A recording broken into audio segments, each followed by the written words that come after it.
You say all the right things, Superintendent. I'll just log out here and then let's go. Chapter 1. The race had got off to a really good start.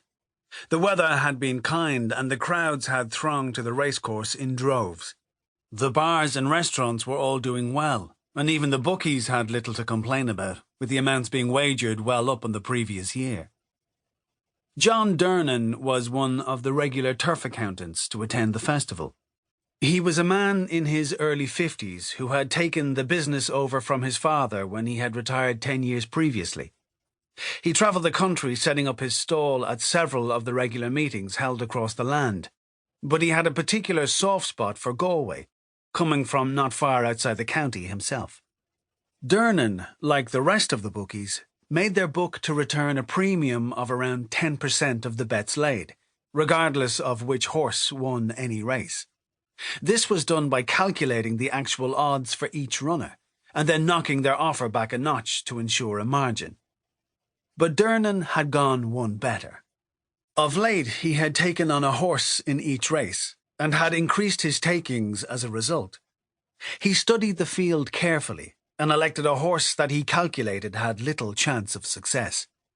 This selection would be based on the horse's form and information received, sometimes from the stable hands at the trainer's yard, or occasionally from one of the jockeys. Dernan would then offer much better odds on that horse than the other bookies in the betting ring, and as a result draw a large number of bets onto the animal. Usually, in fact, almost without fail, Dernan's chosen nag would come in well down the field, and as a result he could increase his margin very substantially. This particular year, betting at the Galway Races had been significantly higher than in previous years.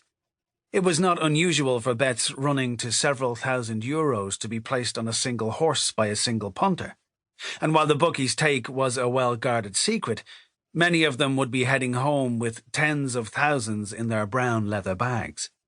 Dernan, with his added advantage, had reaped even more than that in the first 2 days, and it looked as if his good fortune would continue for the rest of the week. As the crowds began to disperse at the end of the second day, Dernan was getting ready to leave for home. He packed away the electronics from his pitch and gave the kit to Ronan, his clerk, to take away. He took the brown leather holdall, which was like an old-fashioned doctor's bag, stuffed with cash, and set off towards his car. But before he reached the car park, as was his habit, he made a diversion to the rear of the grandstand where toilets were located, to relieve himself. He stood alone at the urinals, with the bag of money wedged between his ankles. The sound of the running water and his own bodily functions disguised the almost silent approach of the man coming up behind him. A second later, he had been whacked hard across the back of his head, and slumped awkwardly to the wet floor, hitting his skull hard on the urinal as he went down. He was out cold. A few minutes later, one of the catering workers entered the gents and found Dernan lying in a pool of his own blood, clearly in a bad way. He dialed 999 on his mobile phone and asked for an ambulance. Fortunately, the ambulance crews who had been on standby in case a jockey took a tumble hadn't left the racecourse when the call came through, so it only took them 2 minutes to get to Dernan's side. The senior paramedic bent down beside the prone form of the bookmaker and started to search for vital signs. "He's still breathing, Jane, but his pulse is weak. Get some oxygen in here and get the stretcher. We need to get him out of here as soon as we can," the man said. Jane, herself a highly trained paramedic, went back outside and summoned help from another member of the team.